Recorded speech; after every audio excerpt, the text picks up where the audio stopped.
Good morning na sad sa tanan. Ako i-share sa inyo ha, or mag-react lang ko aning giingon ni medyo maldito na sa kilid ako ibutang. Yun siya na, di ba ingon nila, learn to forgive and forget. Magbuot di ay mog, magdumot ko, bahalag, di ko malangit. I don't know kung joke lang ba ni, but sa akong pagkabalo sa niya sa kanta nga namugna, di ko kabalo sa tono. Ang mga tao sahay mag-joke-joke og ning ani, pero I don't know kung makabalo sila or masabtan nilag maayo kung unsa gyud ang impyerno. Ganahan pa ba sila nga di sila malangit? Duhar man gyud ang paingnan sa tao igsuon, langit or impyerno. Sa Mateo kasagaran diraan ay nakabutang there will be weeping and gnashing of teeth. There will be wailing. Kada bitaw magbangutan, maghilak og maayo. Kung mamatyan kita mo ana, susubra pa ana no ang dangatan sa usa ka tawo kung maadto siya sa impyerno. Unya, ang nakalamang ani or ang nakapait ani, wala ra ba joy takas or wala na ka ng opportunity ba nga mahawa pa ka dinaa. Once ka naa ka dinaa, di na jud ka, di na ka mawala.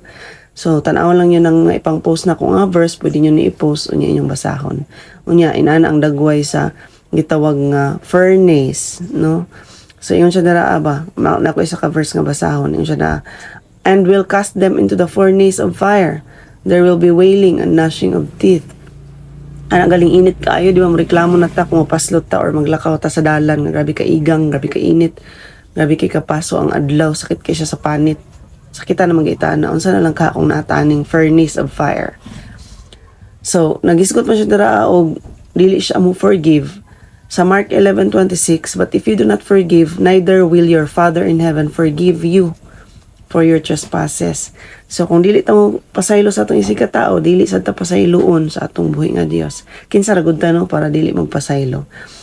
Gusto pod ta nga pasayloon ta sa Ginoo. If we confess our sins, He is faithful and just to forgive us and cleanse us from our unrighteousness. Dili pareha sa tao ang Ginoo igsuon.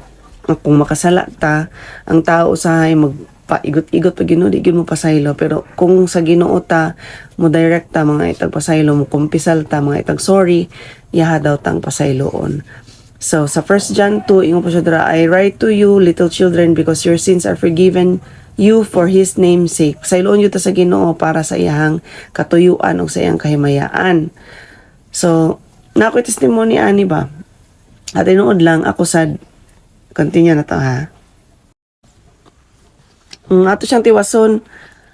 Kani adto ning ana sad ko na ako'y gidumtan, ako'y kalagutan, di na ako madawat ang mga panghitabo ba. Kaya na ako specific kung unsa, secret, charot. Pero balik-balik nga ako madungog ang mga pulong sa Ginoo sa Isaiah 43:18. Ingon siya dara nga, do not remember the former things, nor consider the things of old.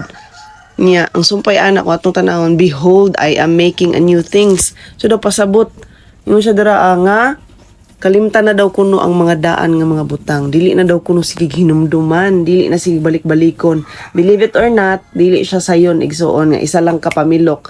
Ako adayon siyang nakalimtan or nawala dayon siya or nabag-o dayon ko nga wala na ako sige balik-balik ang past. Natural, normal sa tao, kita no, naagyud na sa tuway, naagyud atong kinaiyahan. Pero what if mamatay gid ta tinuod ba? Nya nata sa pagdumot nya wala ta ni forgive. Nya kay kapares kauban gyud ano forgive and forget. So what if kung maato gid ta atong furnace of fire nga there will be weeping and gnashing of teeth. Dili ka ta magbasol or magmahay if ever inana gyud ang case or naagid ta maning ana ta no. Wa na ra bagyoy pagmahay nga naguna tanan gyud na sa ulahi. Mo na nga bisan pagkanta lang na or joke lang na dili nato siya sundog-sundugon or himuon nga joke no nga kanang di day ko mo forgive ngano man ay magbuot day mo og di ko malangit bitaw tanaw na to og bitaw mo lang to siya kung pagdasig mga igsoon again let us forgive not for men atong pagabuhaton but para sa Ginoo. Sakit man siya, lisod man siya usahay kay lami man kay ituok or lami kay ikuan ay pero yan, ikaw ra gyud magpunto ana no kay nara gyud na sa imuha. Unya dili ra ba siya dali.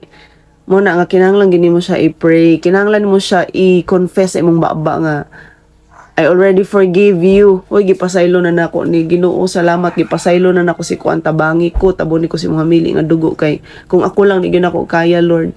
Nabitaw kay kung kita-kita gyud igsoon, tama gyud ang pulo sa Ginoo, niingon siya nga you can do nothing apart from me, no? Wala gid tay mahimo kung kita-kita ra sa tong kaugalingon. So bisan ang kanang pagpasaylo, sayon na kana siya istoryahon, pero sa tinuod lang kung kita lang walay grasya sa Ginoo di nato siya kaya buhaton.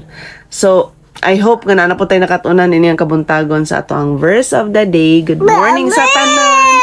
Ha? Manawag na daw siya kang Mabin. Bye!